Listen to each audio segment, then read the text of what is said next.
En Egipto, como en todo el mundo antiguo, la magia es considerada como una ciencia sagrada, una ciencia hermética. No olvidemos que el hermetismo nace en Egipto y que se basa en dos principios fundamentales.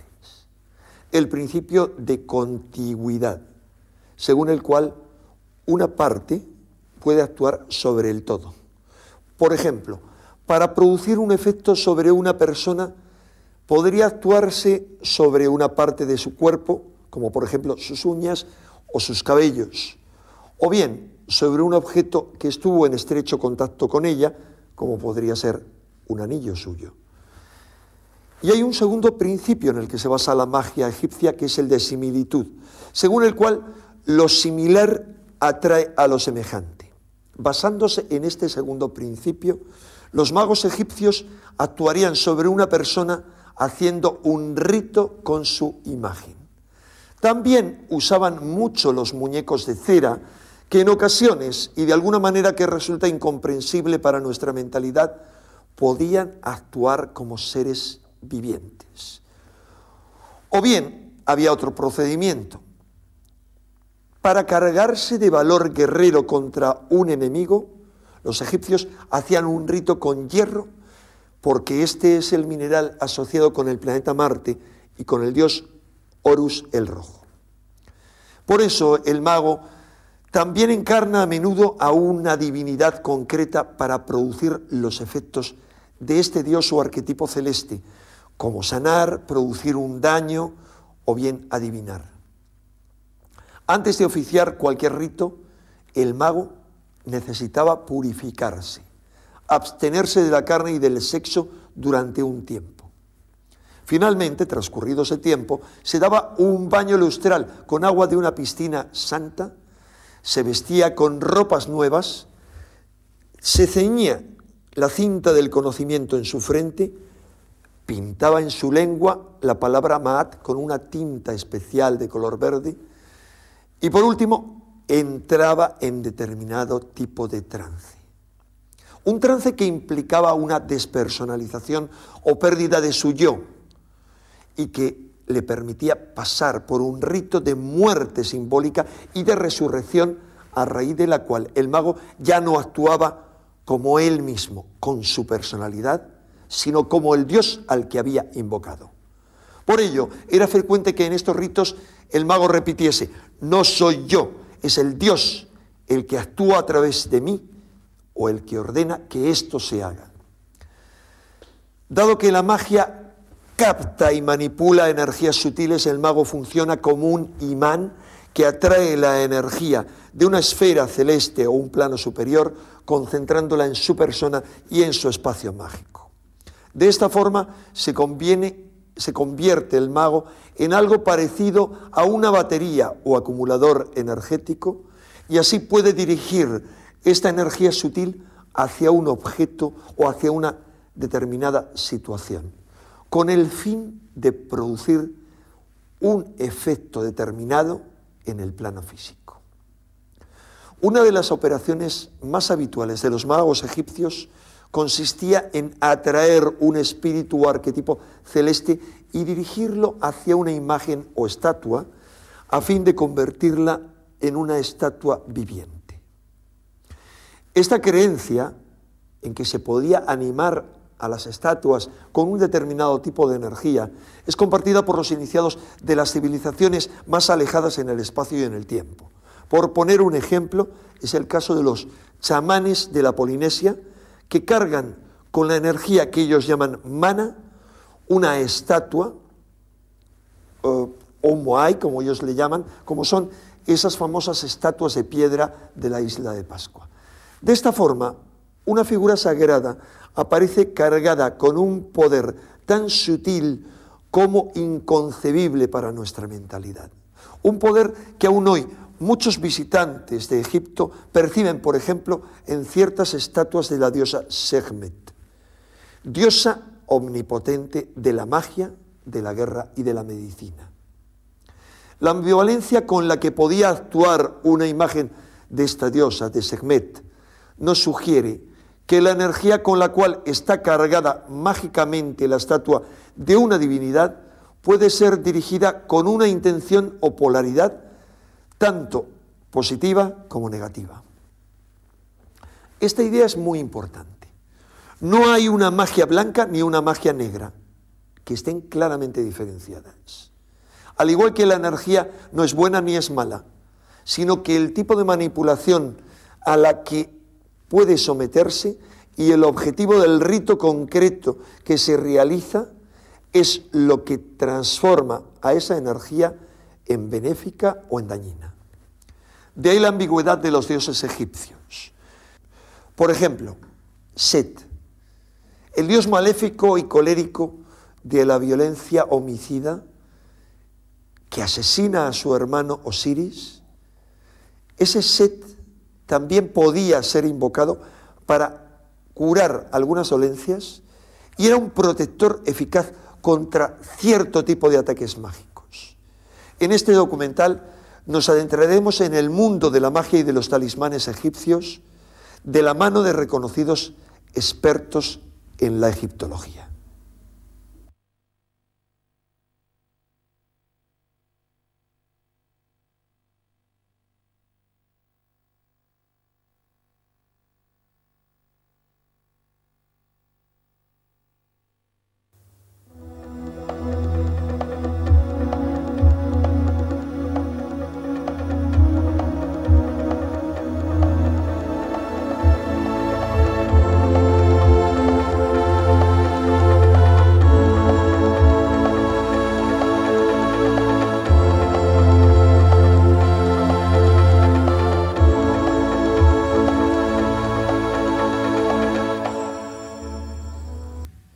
Es el egipcio un pueblo singular.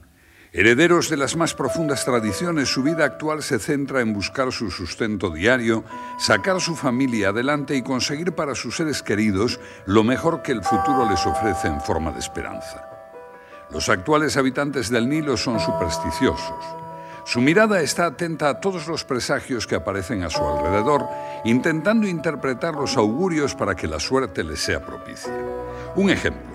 Ningún mercader dejará salir al primer cliente que entre por la mañana a su tienda, pues ello significará la escasez de ventas durante toda la jornada. No es tampoco raro ver que los taxistas llevan colgado en su espejo retrovisor el antiquísimo ojo de Horus, pues están convencidos de que el talismán les protege del mal de ojo. Son recuerdos de su pasado milenario en los que las tradiciones más profundas parece que se han incorporado genéticamente y en donde las leyendas, transmitidas oralmente de padres a hijos, han configurado la esencia de unos arquetipos que cabalgan entre lo humano y lo divino. Las nuevas modas en su forma de vestir, los medios técnicos que el progreso aporta e incluso el culto a un dios nuevo que desterró a los antiguos, no ha cambiado la forma de ser de estas gentes, cuyos antepasados estudiaron las fuerzas de la naturaleza, comprendieron la necesidad de mantener el orden cósmico y basaron su vida en la interrelación del hombre con la naturaleza del cosmos. De aquella antigua religión, practicada durante más de 3000 años, queda algo más que el recuerdo, y de aquellos sacerdotes magos quedan los ecos de su magia. La cultura egipcia nutrió de conceptos a la griega y a la romana, e incluso parte de su cultura puede encontrarse en nuestra propia civilización actual. Son muchísimas las frases que pronunciamos a diario y que pertenecen a nuestro acervo cultural que provienen del antiguo Egipto. Algunas son meras anécdotas. Por ejemplo, el nombre de la cerveza se decía Henneket, y como todos ustedes saben, hoy es el nombre de uno de los grandes imperios de la industria cervecera. Por otro lado, otra gran empresa, dedicada en este caso a los pañales de niños, han adoptado la forma del hipopótamo, que precisamente en el antiguo Egipto correspondía al dios Toeris, el dios que favorecía el nacimiento, el crecimiento y el desarrollo personal de todos los niños. Son meras anécdotas, pero en cambio existen otras que las pronunciamos, como decía antes, a diario, y que no conocemos su procedencia, aunque sabemos que provienen del antiguo Egipto. La diosa Isis, la gran diosa madre, estaba relacionada con una estrella, con la estrella de Sirio, la estrella más brillante de todo el firmamento. Como todos ustedes saben, Por el movimiento de la Tierra existen estrellas que suben y bajan por el horizonte y que a lo largo del año quedan sin poderse ver. En el caso de Sirio el periodo era de 70 días. Después de estos 70 días, la estrella volvía a aparecer por el horizonte y marcaba precisamente la época de las crecidas del Nilo. Por supuesto, muy bien recibida por todos los egipcios, ya que marcaba toda la riqueza a la hora de los cultivos y, por supuesto, de las cosechas. Pues bien, el cómputo que tenían los antiguos egipcios era, para medir el tiempo anual, era de 12 meses de 30 días cada uno, distribuidos en 3 estaciones de 4 meses cada una. Esto sumaba un total de 360 días, a los que luego añadían otros 5 para sumar los 365 días del año. Estos 5 días, que luego se llamaron por los tolemaicos, por los griegos, los días epagómenos, eran los días que antecedían al orto helíaco de Sirio en el horizonte. Eran días nefastos, eran días que la gente no salía a la calle porque podía ocurrir cualquier tipo de desgracias. Pues bien, estos 5 días, para la cultura popular egipcia, los llamaron de una forma que nosotros los seguimos llamando hoy. Y voy a explicar por qué. Sirio, relacionado simbólicamente con la diosa Isis, pertenece a una pequeña constelación que es la constelación del Can Mayor, la constelación del perro. El perro que acompaña en el horizonte también a la figura del cazador, un cazador que, como también muchos de ustedes conocen, tiene en su cinturón las 3 estrellas estas famosas de Al-Nitak, Al-Nitam y Mintaka, que corresponden o son conocidas por todo el mundo por las estrellas del cinturón de Orión. La figura del cazador estaría relacionada con Osiris, mientras que la figura del Can Mayor, la figura del perro, estaría relacionada con Isis. Pues bien, estos 5 días que antecedían al orto helíaco de Sirio, los antiguos egipcios lo llamaban los días del perro. Hoy en día nosotros no nos estamos refiriendo a que los perros ladran o aúllan por las calles, nos estamos refiriendo a aquellos 5 días que en la magia del antiguo Egipto eran días relacionados con las desgracias. Y por eso, cuando nosotros decimos hace un día de perros, nos estamos refiriendo a algo puramente emocional y sentimental, mucho más que la parte física de este cánido. Según el historiador griego Heródoto, Egipto era un don del Nilo. Sin embargo, antes del nacimiento del río y antes de que los primeros rayos de sol inundaran sus orillas, se había producido la creación. El dios Atum-Ra, que había permanecido sumergido en las aguas primordiales, el Num, se masturbó e ingirió su propia semilla de vida, pariendo a Shu, el aire, y a Tefnut, la humedad. Esta pareja concibió a otros 2 dioses, Geb, la tierra, y Nut, el cielo. Esta segunda pareja fueron los padres de Osiris, Isis, Set y Neftis. Y de la unión de Osiris y de Isis nació Horus. El orden alterado del océano primordial había cumplido su propósito. Lo que estaba arriba se manifestó también abajo, y esa armonía debía ser mantenida por los gobernantes de Egipto, porque todo procedía de lo perfecto y, por tanto, el equilibrio no podía ser alterado. El faraón, como máximo responsable de la unión mística con los dioses, no se limitó para conseguir sus fines con las pobres herramientas humanas, sino que esgrimió el poder de la palabra. El vocablo pronunciado por un ser creado a imagen y semejanza de Dios tenía asimismo el poder para ejercer la creación, Peret Yeru, capaz de dar vida a todos los seres representados por los signos jeroglíficos.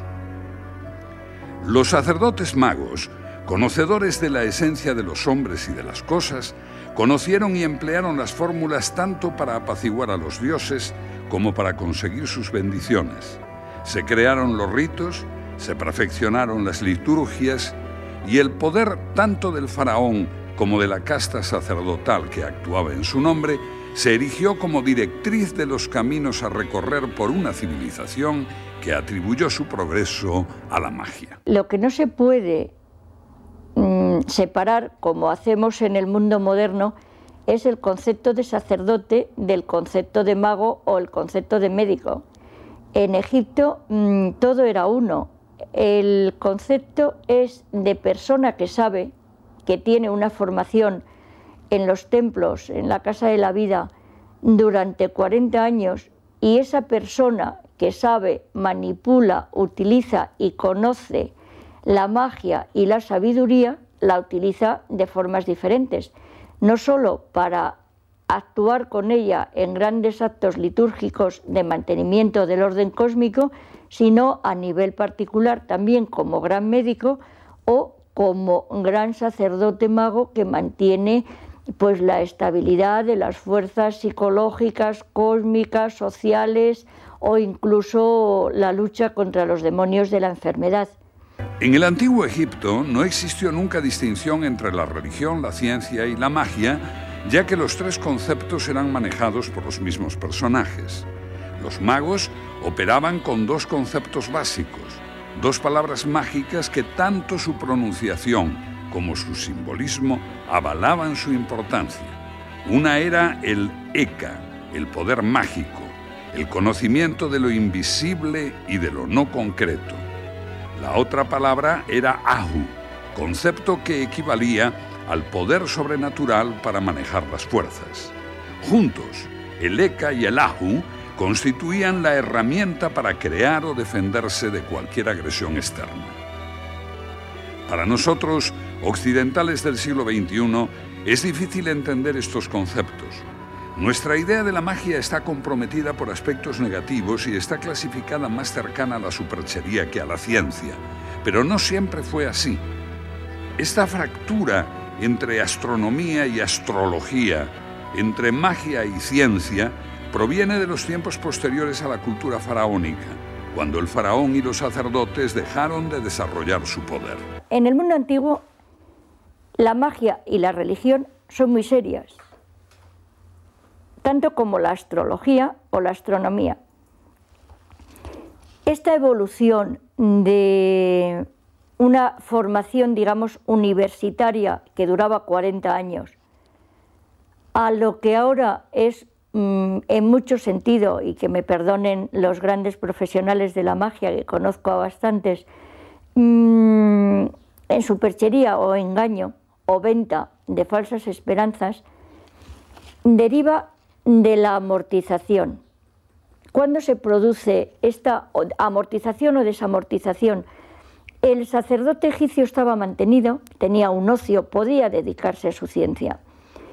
Cuando Alejandro Magno invade el imperio persa, se destruyen muchos templos en época helenística, salen a ganarse la vida personas sin formación que tienen, entre comillas, que engañar. La magia no es algo cotidiano, no es algo que tú puedas comprar en un mercadillo.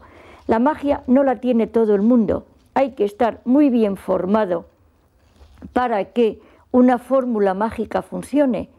Tú puedes decir abracadabra y no te funciona, pero si sabes cuándo lo tienes que decir, cómo y qué tono de voz tienes que utilizar, la fórmula funcionará. ¿Me explico?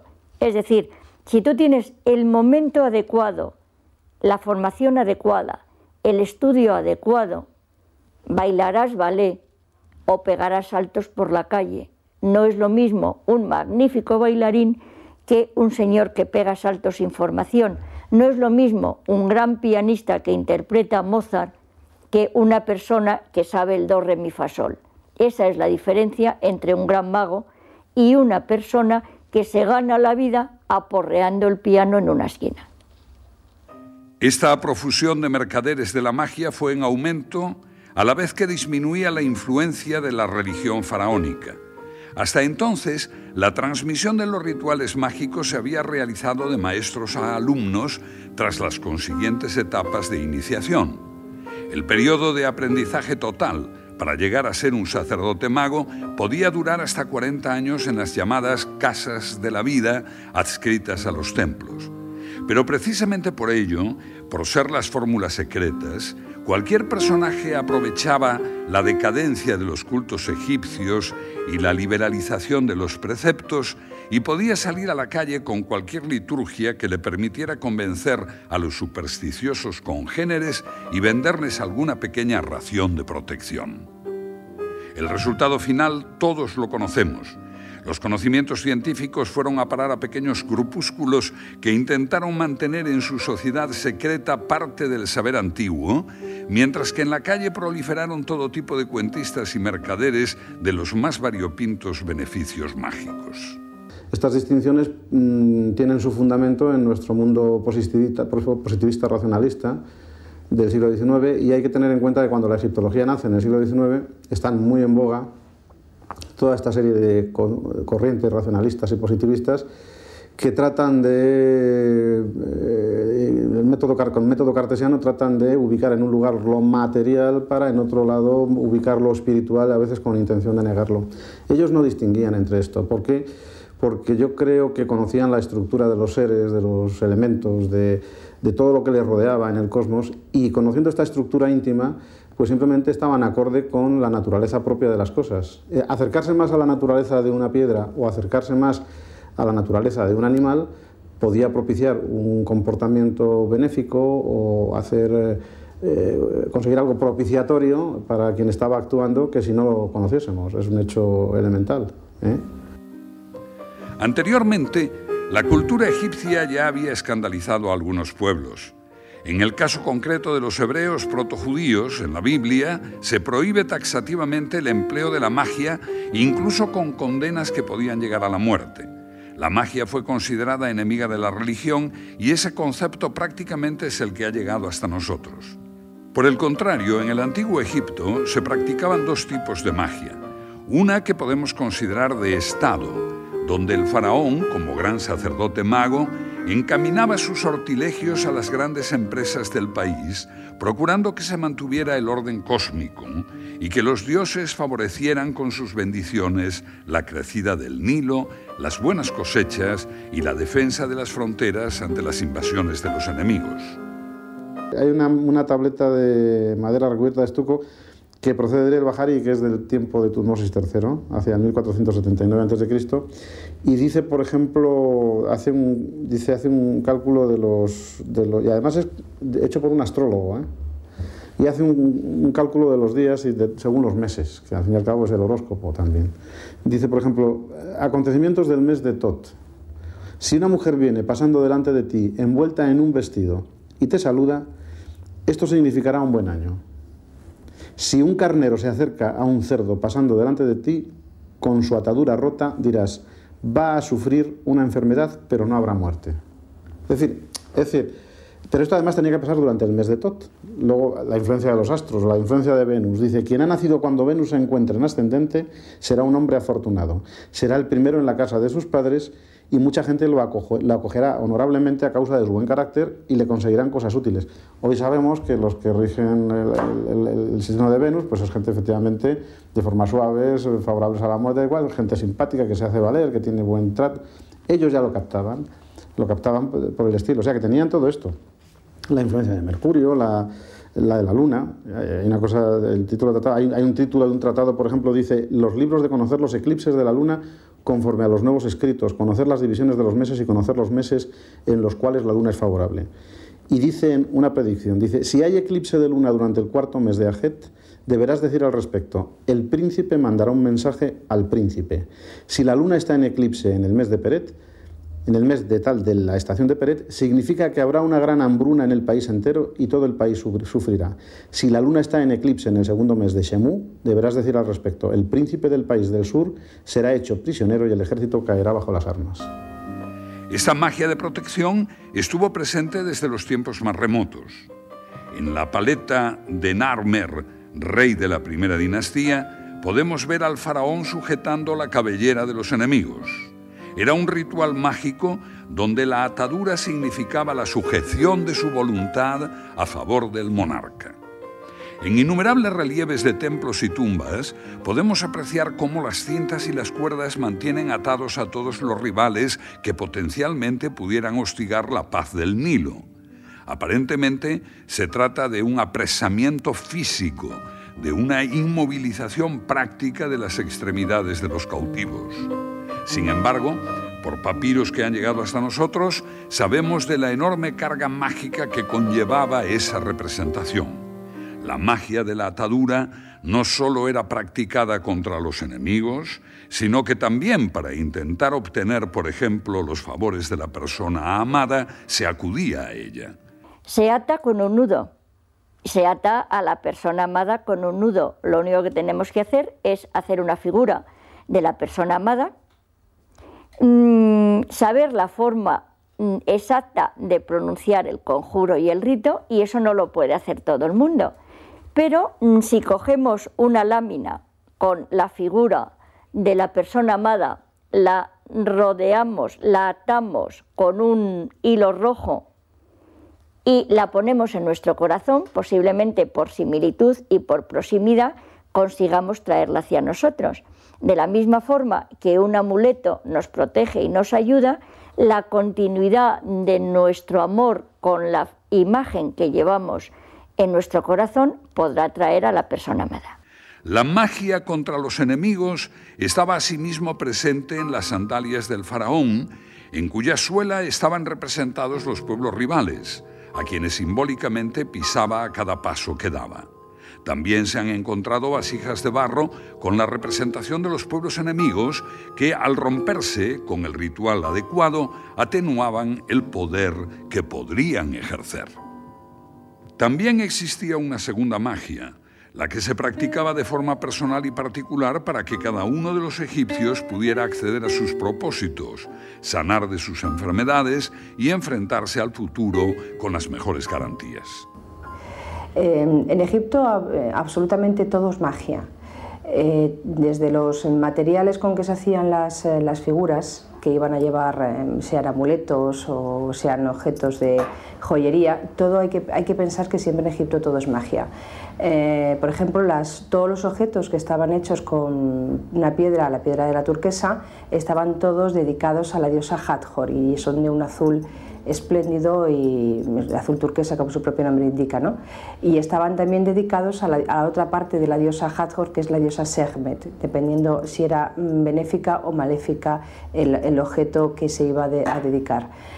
Ahora mismo, cuando los turistas, los miles de turistas que pasan por Egipto, se llevan para sus casas pues el cartucho donde lleva su nombre, con este acto estamos haciendo un acto mágico, aunque sea actual, de la misma forma que lo hacían los antiguos egipcios. Eran tiempos en los que cada persona podía acercarse al templo para liberarse de las ataduras de su pasado, equilibrar su presente o propiciar su futuro. La religión marcaba no solo las ceremonias de culto, sino que afectaba cualquier actividad de la vida diaria. El templo era una especie de gran laboratorio cultural donde se accedía al conocimiento de los expertos en cuestiones materiales y espirituales y en donde se repartían favores a cambio de dinero. Una cantidad económica para el mantenimiento del culto que se pagaba de buen grado como contrapartida al beneficio en la salud, el dinero o el amor. Entonces, a nivel de magia privada, no macromagia, no aquello que tenía que hacer el rey en los templos para propiciar que la divinidad bajase, que el río creciese, que el sol saliese, etc., era lo que a la gente le inquietaba. ¿Y qué le inquietaba? Le inquietaba la salud. Por ejemplo, pues sí sabemos y tenemos conocimiento que, aparte de los médicos, pues había otros sacerdotes, que eran los sacerdotes de esa Sekhmet, que estaban más cerca del curandero que del médico, en nuestros términos actuales, porque eran gente que, aun conociendo las medidas profilácticas que había que tomar y teniendo conocimientos de medicina, pues sin embargo acudían mucho más a la conjuración de la diosa Sekhmet, que pensaban que era la que podía propiciar, o sus enviados más bien, las flechas de Sekhmet, los que enviaban las enfermedades. Entonces, esta es una de las cosas. Otras cosas que les inquietaban, pues por ejemplo, eran los amores. Pues evidentemente había conjuros para conseguir que la persona a la que tú querías y ella no te quería, pues que te quisiera a ti. Contra los enemigos, no tanto para destruirlos como para protegerse contra ellos. Otra preocupación constante de Egipto es, desde luego, el problema de las picaduras y mordeduras de serpientes, de escorpiones y de este tipo de animales que son muy frecuentes y eran muy frecuentes allí. Entonces, cualquier peligro o cualquier necesidad que el hombre sentía, trataba de conjurarlo o bien cerca de los dioses haciendo peticiones o bien a través de la magia. Los fastuosos rituales, las grandes concentraciones de peregrinos en épocas señaladas y los multitudinarios festejos para la advocación de cualquier dios estaban impregnados de magia. Se pretendía activar los poderes ocultos para conseguir los grandes fines sociales. Los sacerdotes magos, a la par que científicos, mantenían y alimentaban las dudas en la población sobre un futuro incierto, gestionando con ello todo tipo de liturgias propiciatorias. La fiesta de Opet era situada en el calendario anual justo antes de que se produjera la crecida del Nilo, dando origen a la creencia popular de que los rituales mágicos celebrados en el templo de Karnak habrían servido para que los dioses otorgaran sus bendiciones en forma de agua. La magia en el antiguo Egipto era una práctica democratizada. Es cierto que los amuletos y los talismanes que portaban en vida o en muerte los faraones estaban fabricados con oro y piedras preciosas, mientras que los encontrados en tumbas humildes fueron de madera y de cerámica, pero todos tenían el mismo significado y todos pretendían actuar con idéntico destino. Al mal de ojo, como tenemos en este grabado antiguo, se le ataca para romper su poder. Se le ataca con puñales, con cuchillos, con horcas, le atacan los animales que tienen poder, como el escorpión o la serpiente, o también podemos anularlo. Le anulamos cortando la mirada mágica. La única forma que tenemos para cortar la mirada mágica es taparle los ojos al mago. Lo rompemos o le enseñamos el pompis. O le enseñamos el falo, le enseñamos las partes sexuales. Esto es un falo de cristal de roca que, si se lo enseñamos a un mago, le vamos a asustar, le vamos a sorprender, le causamos un desconcierto, le desconcentramos, deja de mirarnos mal y podemos huir. Ese es el significado que tiene también el ponerse un amuleto del ojo mágico. O le enseñamos los amuletos fálicos, o le enseñamos el pompis, como en esta figura que permanece en los belenes, se llama caganet en Cataluña, es una figura popular que ha permanecido en la magia popular sin saberse su significado. Se utilizaba tanto en Egipto como en Grecia, como en todo el Próximo Oriente, como también en Roma. Los amuletos eran objetos naturales, de origen animal, vegetal o mineral, a los que se atribuía una serie de poderes. Por otro lado, los talismanes eran también objetos, pero en este caso fabricados con una forma, unos colores, una finalidad precisas, partiendo de una materia prima natural, o bien empleando materiales prefabricados como vidrio o cerámica. Esto es el lapislázuli. Si utilizamos el lapislázuli solamente como piedra natural, sin forma, sería un amuleto. Si yo le doy la forma de huevo como este que tengo en la mano, es una piedra mágica que, en función de su poder mágico como lapislázuli, significa vida, pero he reforzado esa forma de mágica con la forma de huevo, que todavía significa más eternidad, vida o continuidad de la vida mágica. Normalmente se pone un huevo en las tumbas para significar esa continuidad de la vida que significa un huevo y la inmortalidad. Si lo reforzamos con la piedra, tenemos una piedra mágica o amuleto de lapislázuli en forma de huevo que significa inmortalidad. Todos ellos eran sometidos, tras su elaboración, a una serie de rituales mágicos para otorgarles vida. Es por ello por lo que los antiguos egipcios, e incluso nosotros mismos, cuando nos enfrentamos a alguna estatua original, sentían que la figura de piedra estaba viva, con comportamientos idénticos al dios que representaban. Todas estas, a veces mucha gente vemos que pasa por Egipto y va a ciertos templos invocando los antiguos dioses. Y como no sabemos realmente qué es lo que hacían con esas invocaciones, porque las piedras se cargaban de una forma mágica, y las piedras de los templos muchísimo más por la cantidad de rituales que diariamente se hacían allí, todos estos templos siguen estando cargados, aunque ahora mismo ya no se sigue haciendo el culto. De esta forma, cuando mucha gente pasa por Egipto y va, por ejemplo, a la capilla del templo de la diosa Sekhmet, que está en Karnak, y empieza a hacer allí ciertos rituales, ciertos cánticos, le llevan incienso, como yo he visto en algunas ocasiones, a mí realmente se me ponen los pelos de punta, porque realmente esa estatua sigue estando cargada, y si la estás dando con estos rituales que la gente no sabe muy bien qué hace, la estás dando fuerza de nuevo. Y claro, después salen del templo, se les tuercen los tobillos, se les pierden las maletas, en fin, que a verlas haylas, ¿no? Y con esas cosas hay que tener muchísimo cuidado. Según los sacerdotes egipcios, en documentación que nos ha llegado por los jeroglíficos de tumbas y papiros, la magia funcionaba siguiendo dos principios básicos. El principio de contigüidad afirma que cualquier acción sobre una parte afecta al todo.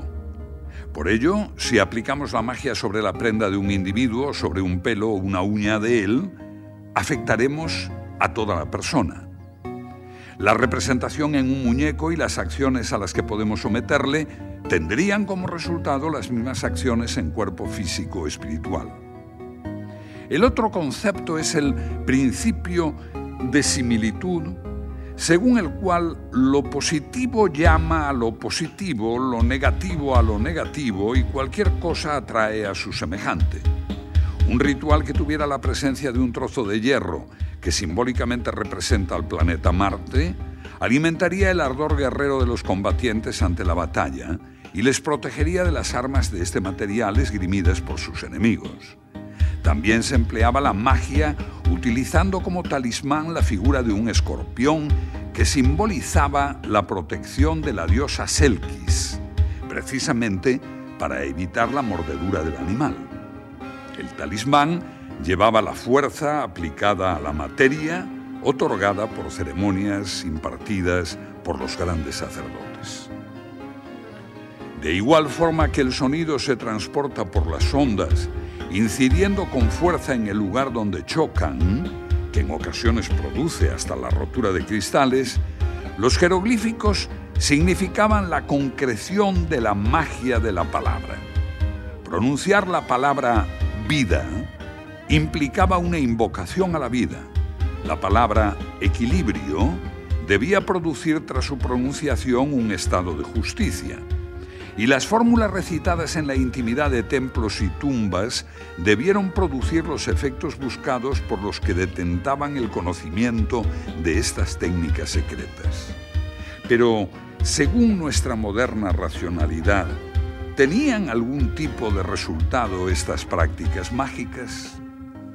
Yo, en este sentido, quiero decir públicamente que creo en esos poderes, porque además los he visto utilizar y yo he utilizado algunas veces empíricamente algunas formas de magia y puede funcionar. Entonces, lo que sí digo siempre es que hay que tener mucho cuidado como uno toca la flauta, como el burro de la fábula, no sea que tenga por casualidad funcione y abramos la puerta con un ábrete sésamo que luego no podemos cerrar. Alrededor de la magia, los magos desarrollaron una prolija colección de complementos donde algunas recetas recogían la mezcla de diferentes productos que, convenientemente combinados, conseguían los fines para los que fueron creados. Por ejemplo, una poción amorosa. Coge un poco de cabello afeitado de la cabeza de un hombre que haya muerto de muerte violenta. Junta los cabellos con 7 granos de cebada que hayan sido enterrados en la sepultura de un hombre muerto.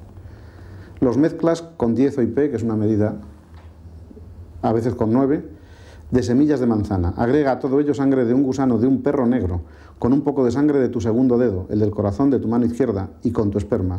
Mézclalo todo junto y ponlo en una taza de vino a la que agregarás 3 utej de los primeros frutos de la vendimia, antes de que los hayas probado y antes de que los hayan recogido. Pronuncias esta invocación 7 veces y haces que la mujer lo beba. Atas a tu brazo izquierdo la piel del parásito, ya dicho, con una banda de visus, que era un tejido. Existen papiros que recogen algunas de estas pócimas que tanto los antiguos sacerdotes como los actuales investigadores del tema esconden para que sus propiedades no estén al alcance del neófito, que podría ser el primer afectado por un uso desconocido o inadecuado. Todas las fórmulas de ello evidentemente salen de colecciones de papiros bien contrastadas, bien traducidas y correctamente hechas. Yo no es que crea ni deje de creer, puesto que yo la actividad, la recopilación de todo este material en mi libro tiene un sesgo científico que es la primera cuestión que me mueve. Pero sí he tomado la precaución de no poner todas las fórmulas completas. ¿Por qué? Porque hay veces que las armas las carga la cabeza del individuo y entonces lo que no sabemos es hasta qué punto alguien muy convencido de que está haciendo algo absolutamente correcto, pues podría obtener cosas que se me escapan. Yo lo único que quiero es ilustrar, no quiero ilustrar, quiero ilustrar, lo que no quiero es formar aprendices de mago, de ninguna manera. De cualquier forma, aparte de los grandes sortilegios realizados en la intimidad por los magos, existía una gran cantidad de objetos de uso popular cuya utilización era masiva tanto en vida como en muerte, teniendo en cuenta el singular concepto religioso egipcio que desestimaba la muerte y la vida en la tierra era solo el preámbulo para la existencia en el más allá, en el reino de Osiris. Los vínculos de la realeza egipcia con la trascendencia se manifiestan a través de sus símbolos de poder. Los faraones del antiguo Egipto emplearon un gran número de emblemas cuyo simbolismo relaciona el poder real con la religión y con la magia. Las coronas de los reyes eran también atributos de los dioses, con quienes compartían su utilización. Además de ser emblemas del poder, atraían a los monarcas los favores y la protección de las divinidades con las que cada corona estaba asociada.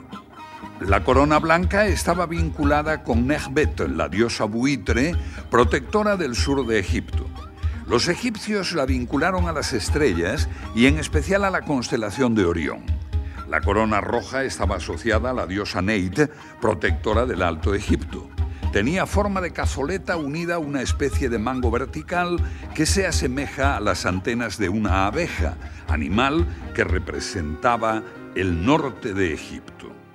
La doble corona, o Sekhmeti, unía ambas fuerzas y era indumentaria habitual del dios Atum. Sobre la frente de los faraones descansaba otro símbolo mágico vinculado con el poder, el ureo.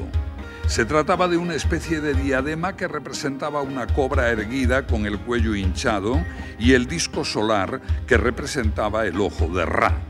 Los egipcios asemejaban al ureo con una llama, ya que se atribuía a la cobra el poder de lanzar fuego con la mirada para destruir a los enemigos de Egipto.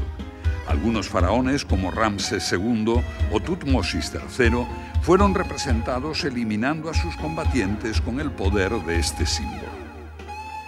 Los cetros que emplearon los faraones en el antiguo Egipto estaban emparentados con las varas mágicas y encerraban un enorme simbolismo mágico religioso.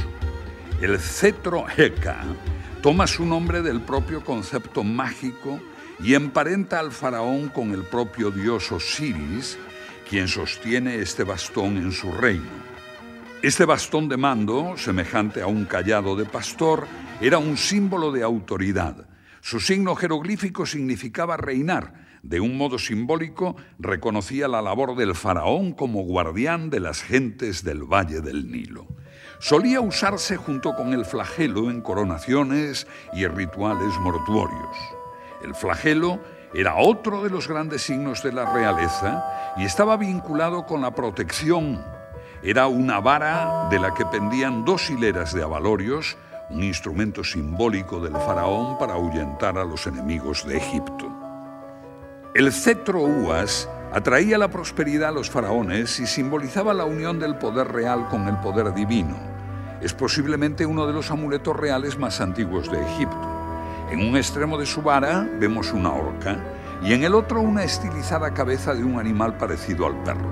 Su símbolo jeroglífico significaba la palabra vida, representando el renacimiento del faraón en el reino de los muertos. Las profundas raíces de la magia en Egipto trascendían con mucho las diferencias sociales y por ello encontramos símbolos mágicos tanto en la monarquía como en la nobleza y también en las clases populares, que podemos estudiar a través de los talismanes y amuletos, muchos de los cuales aún se emplean en nuestros días. Un amuleto es cualquier objeto natural empleado para apartar el mal y atraer el bien, y encontramos un gran número de ellos en la tierra de los faraones desde las épocas más remotas. Los más antiguos estaban hechos de esquisto verde. Algunos de ellos eran representaciones de animales elaborados para la protección de los difuntos en sus tumbas y se colocaban sobre el pecho de la momia para ayudarles a renacer en el más allá. También encontramos desde tiempos muy remotos amuletos en el mundo de los vivos, especialmente vinculados con la medicina. Los habitantes del Valle del Nilo tenían por costumbre llevar consigo alguna representación de la zona de su cuerpo que les causaba una dolencia, creyendo que esta práctica ayudaría a su curación. A lo largo de la historia egipcia existió una gran variedad de amuletos, muchos de los cuales conocemos a través de los vendajes de las momias, sobre los que eran colocados como ayuda al renacimiento del difunto. La elaboración de estos símbolos mágicos dependía de las posibilidades económicas de su propietario, por lo que encontramos una enorme variedad de materiales que van desde la arcilla hasta el oro. Aunque nada era fruto del azar, cada metal, cada piedra, cada color eran combinados minuciosamente, transmitiendo cada uno de ellos un significado distinto. De todos los amuletos del antiguo Egipto, el Anka es sin duda el más conocido. Era el símbolo de la vida, del aliento vital. Tengo aquí un ejemplar comprado en Egipto. Es solamente el signo jeroglífico que significa vida. Es decir, si tú crees que esto es una pila que produce vida, obviamente lo llevarás siempre. O te lo pones colgado al cuello, o lo pones a la momia, o se lo pones al faraón o a los dioses en la mano. La palabra vida es si vida continuamente está produciendo continuamente vida. Si esto lo cargas de vida, es una pila que te está produciendo el efecto vida, vida, vida, vida continuamente. Si se lo pones a un difunto, estás diciendo que ese difunto no está muerto, sino que está cargado con la energía de la pila voltaica que tienes en la mano, que es el amuleto que significa vida. El escarabeo fue otro de los amuletos más utilizados y aún se emplea en la actualidad como símbolo de buena suerte. Los escarabajos, en el antiguo Egipto, estaban relacionados con el dios Khepri, que representaba el sol naciente, y que cada noche deben morir para renacer al día siguiente. Por ello simbolizaban el renacimiento y la regeneración. Como símbolo de resurrección, se colocaban en el interior de las momias, ocupando el lugar del corazón del difunto. Uno de los grandes amuletos del antiguo Egipto es el escarabajo. Un dios que tiene un origen realmente interesante. Todo proviene de unas pequeñas islas que están situadas en el Nilo a la altura de la ciudad actual de Asuán y que tienen la advocación del dios, un dios primigenio, el dios Junum. El dios Junum, con cabeza y cuernos de carnero, era el patrono de los artesanos. Era el dios que construyó los huesos de Osiris y por tanto era el patrón de todos aquellos que hacían trabajos manuales relacionados con la piedra y relacionados con la construcción. El dios Junum fue el creador también de Ra, porque fue el encargado de hacer el huevo de arcilla del que nace Ra. Cuando nace Ra, lógicamente, con sus rayos de sol inunda todo Egipto y le da la vida que todos los días gozaban aquellas gentes. Pues bien, hay un pequeño animalito, tanto en Egipto como en muchísimas partes del mundo, que es el escarabajo. Es el animalito que antes se levanta de todos los demás por las mañanas. Y es también un animal que hace cotidianamente una cosa que nosotros llamamos una pelota, por eso se le conoce con el nombre de escarabajo pelotero.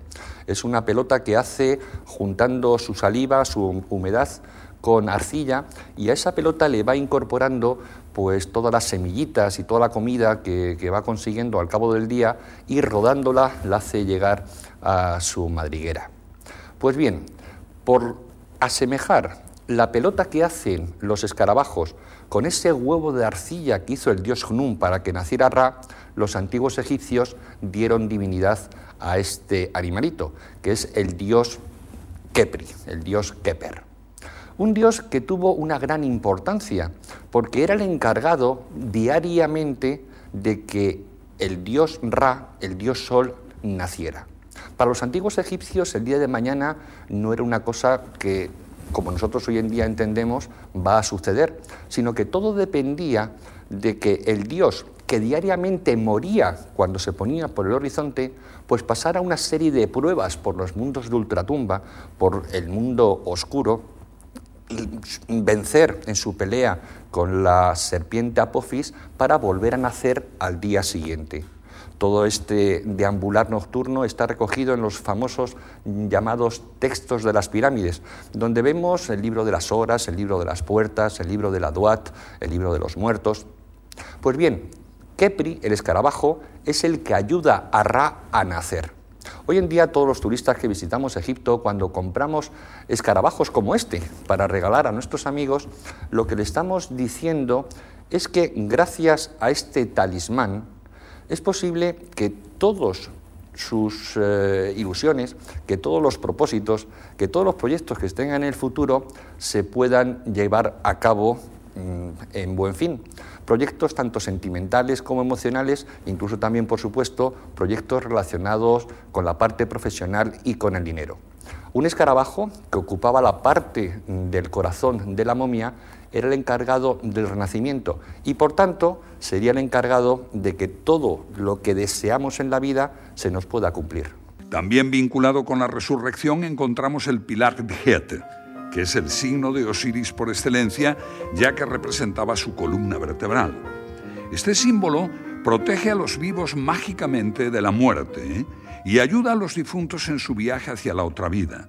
El pilar Djet también estuvo relacionado con la monarquía, siendo un símbolo de estabilidad y continuidad del poder. Otro de los amuletos más populares del Egipto faraónico fue Ulud-Hat, más conocido como Ojo de Horus. Este talismán era un signo de protección contra el mal de ojo, además del más importante amuleto para la fuerza, la vitalidad y la salud. También actuaba como protector de ultratumba para los difuntos. El ojo de Horus solía dibujarse en papiro y colocarse junto con las vendas en las zonas de las incisiones derivadas de la momificación. Es el ojo del invidus, es el ojo del envidioso. Y para entender la protección del ojo hay que manejar un concepto mágico, que es una palabra que es apotropaico. Apotropaico significa al mismo tiempo lo que protege y lo que actúa contra lo que nos ataca. Entonces, en este sentido, este amuleto que yo llevo colgado al cuello ataca a quien me quiere hacer daño y me protege de los que me quieren hacer daño a mí. Creo que se entiende perfectamente que el amuleto es tanto un escudo como al mismo tiempo, digamos, una pistola cargada de energía mágica contra mis enemigos.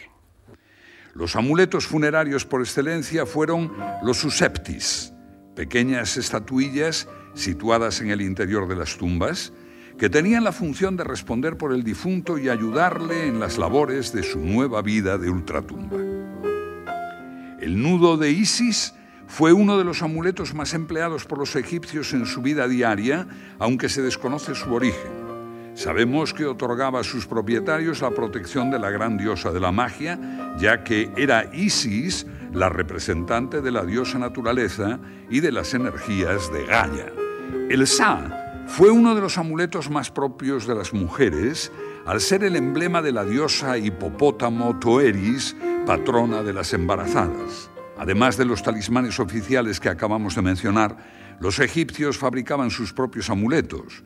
Por ello se han encontrado un gran número de los llamados marfiles mágicos que representaban alguna deidad o algún concepto para atraerse sus favores. En la vida cotidiana, los egipcios se rodeaban de símbolos para proteger sus casas con divinidades y genios protectores.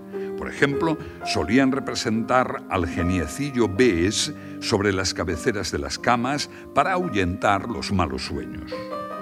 Los distintos gremios profesionales tuvieron sus propios amuletos, como los jueces, que portaban en el cuello la pluma de Maat, que representaba la justicia universal y el orden cósmico, los escribas, la pluma de Tot, o los médicos, que llevaban la cruz de la vida.